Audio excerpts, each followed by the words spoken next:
Chapter 1. Gray, a king, lay on his deathbed, his soul gently leaving his body. As he reflected on his life, he realized he couldn't lift his body as he normally would. Near death, Gray's thoughts turned to the events leading up to his demise. He began to recall the moments before his fall. All he could remember was standing in the corridor of his building, looking out over the town he governed. Suddenly, he felt his body hit the ground with a loud thud. Gray wondered if he had been poisoned or assassinated. Although he had never believed in the phenomenon of near-death experiences, where people claimed to see a light at the end of a tunnel, he now found himself at the end of that very tunnel. Despite knowing he had made many enemies during his lifetime, Gray's death remained a mystery to him. Ultimately, he resigned himself to the uncertainty, and with a sense of despair, he took his last breath. Suddenly, Gray's eyes opened again, and he thought he had finally resurrected. However, he soon realized he had been reborn to a young couple. Gray now found himself in a newborn baby's body.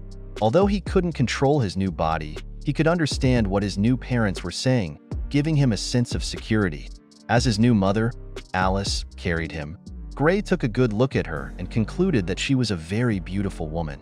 His father, Reynolds, was also good-looking, but Gray thought that with his facial structure and jawline, he would grow up to be a unique-looking man.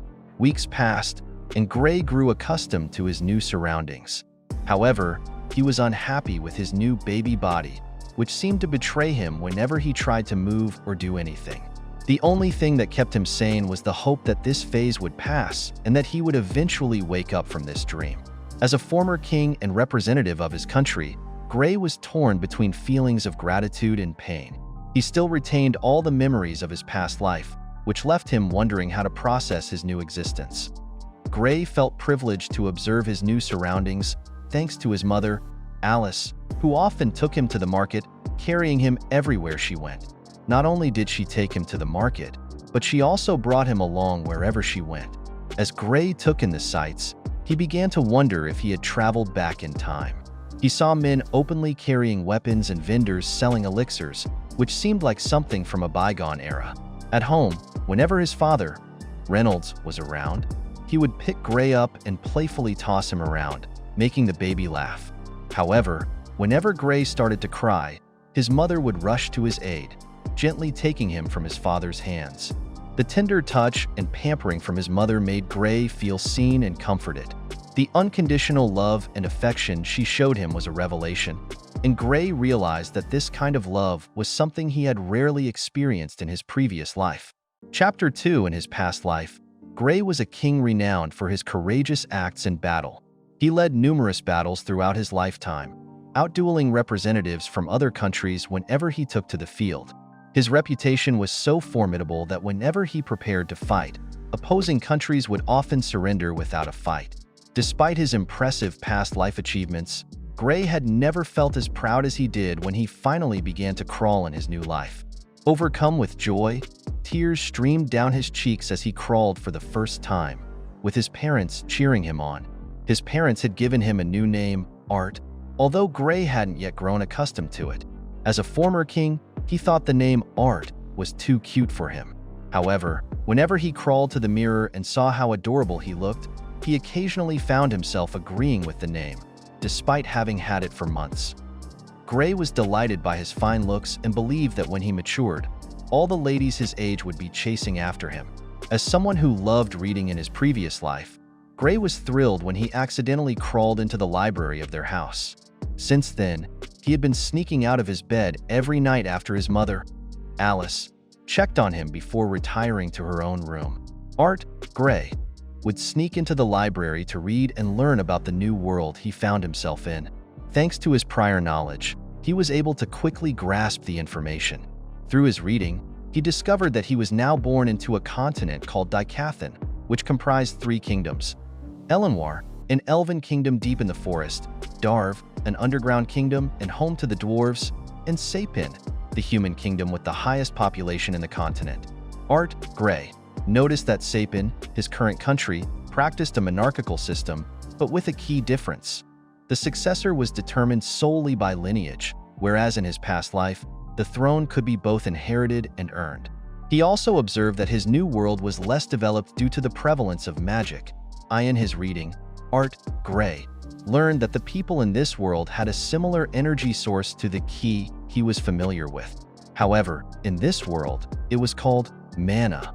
He realized that the main difference between mana and ki was that mana existed both within and outside the human body, whereas ki was only found within. In this new world, there were two types of mana-using abilities: augmenters and conjurers.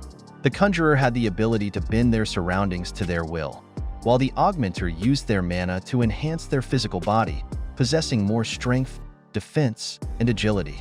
Over time, Art Gray had been observing his mother, Alice, and realized that she was a conjurer with the special ability to cast restorative mana, a rare type of mana. As he read further, he discovered that most individuals' mana manifested only during adolescence and late teenage years. If it didn't manifest by then, it meant that the person didn't have mana to begin with. Art Gray dropped the book he was reading and used his left hand to scratch his itching buttocks. He continued reading, looking at the diagram in the book in front of him, which showed how to call out one's mana. He closed his eyes, placed his hands on his belly, and assumed a meditative pose.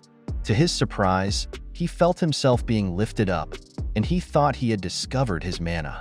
However, it was just his mother, Alice, carrying him from behind. "I've been looking all over for you," she said, relieved to have found him. "I need to change your diaper. Just like I suggested, it's gotten soaked." Alice, Art's mother, had been observing her little child, who kept scribbling in her diary, recording his daily activities. Over the past 2 years, Alice had noticed that Art's behavior might lead to trouble in the future. Therefore, she had made up her mind to be a strict mother, ensuring that her son would have a good and meaningful life ahead. She knew she couldn't rely solely on her husband, Reynolds, who was always busy with work.